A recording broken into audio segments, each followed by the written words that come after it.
درود پاک پڑھیں۔ اللہم صلی علی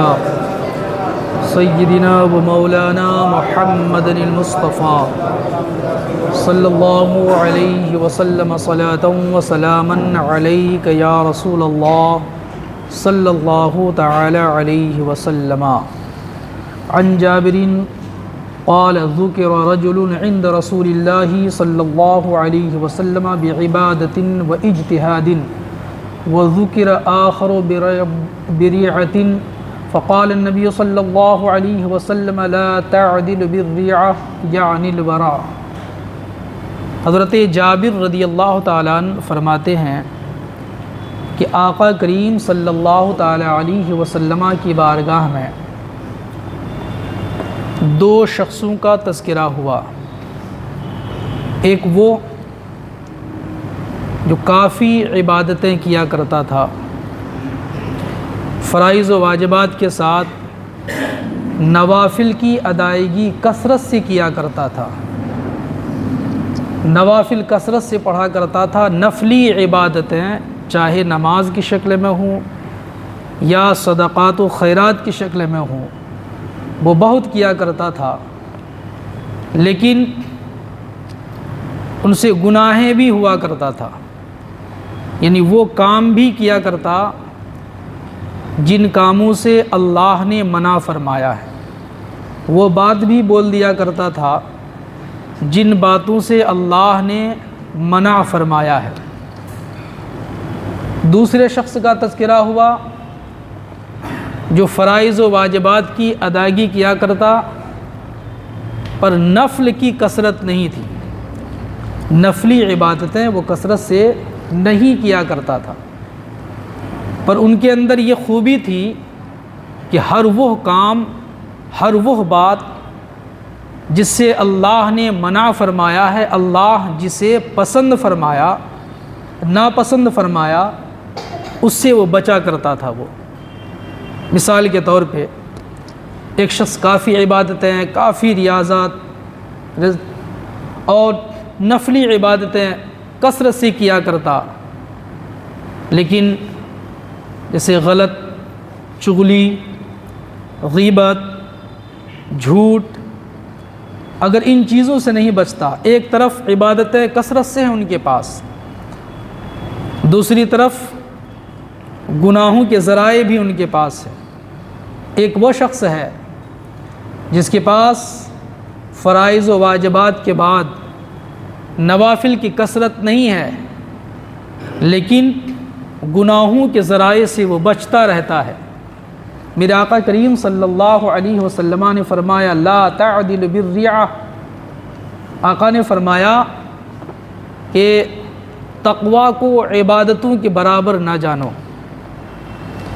آقا کریم صلی اللہ علیہ وسلم نے فرمایا تقوی یہ ہے کہ جھوٹ سے بچا جائے،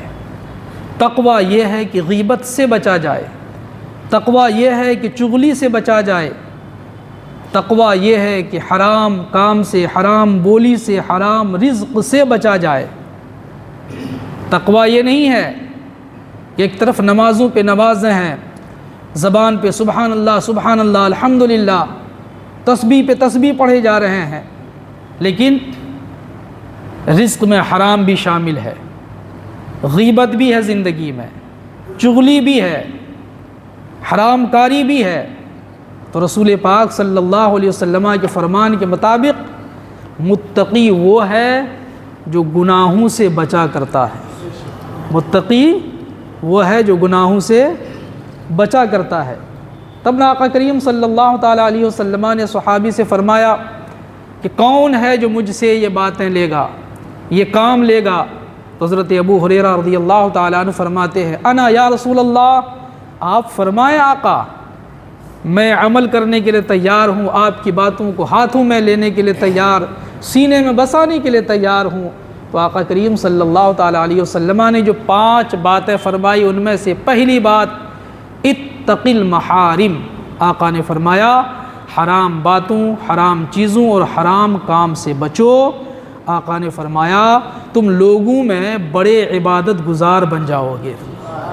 اگر تم حرام کاموں سے بچو گے۔ تو ہم امت کے لیے ضروری ہے، ہم اہل ایمان مرد عورت بچے بوڑھوں کے لیے ضروری ہے کہ جہاں ہم فرائض کی ادائیگی طرف دھیان دیں، وہی محارم یعنی وہ چیزیں، وہ کام، وہ باتیں جس سے اللہ اس کے رسول نے منع فرمایا ہے، اس سے بھی بچنے کی کوششیں کریں۔ اگر ان چیزوں سے بچنے کی کوشش کریں گے اور بچتے رہیں گے اور صرف فرائض و واجبات پر اگر ہمارا عمل ہوگا تو مصطفیٰ کریم نے فرمایا ہے کہ لوگوں میں تم عبادت گزار بندہ بن جاؤ گے، تمہاری عبادت ان کی عبادت سے کہ جن کی عبادت کے ساتھ ساتھ گناہوں کے ذرائع بھی ہے، تمہاری عبادت ان سے بہتر ہو جائے گی، تم آگے بڑھ جاؤ گے۔ تو ضرورت ہے کہ ہم اور آپ ان باتوں سے، ان کاموں سے، ان چیزوں سے بچنے کی کوششیں کریں، باتوں میں جیسے غیبت ہے، چغلی ہے نا، رزق کے تعلق سے ذرا ہمیں سوچنا ہے کہ یہ حلال ہے کہ حرام ہے، حلال کی کوششیں کرنی، خود کھانا اور بال بچوں کو رزق حلال کھلانے کی کوششیں کرنا ہے۔ جانتے ہیں اگر اپنے بال بچوں کو رزق حلال کا ایک لقمہ کھلاتے ہیں تو مصطفیٰ کریم صلی اللہ تعالیٰ علیہ وسلم فرماتے ہیں کہ وہ لقمہ کھلانا صدقہ کا ثواب رکھتا ہے۔ الحمدللہ۔ ایک حدیث پاک میں تو آقا نے فرمایا جس کا ماحصل و نچوڑ یہ ہے کہ اگر ایک شوہر حلال کما کر کے اپنی بیوی کو لقمہ کھلایا کرتا ہے تو آقا فرماتے ہیں کہ یہ لقمہ کھلانا جہاد میں خرچ کرنے سے بہتر ہے۔ سبحان اللہ، اتنی بڑی عبادت ہے غلط کاموں سے بچنا، غلط باتوں سے بچنا، غلط چیزوں سے بچنا۔ اللہ کی بارگاہ میں دعا پروردگارہ اپنے محبوب صلی اللہ علیہ وسلم کی رأفت و رحمت کے صدقے ہم تمام اہل ایمان مرد و عورت بچے بوڑھوں کو محارم سے بچنے کی توفیق سعید عطا فرما۔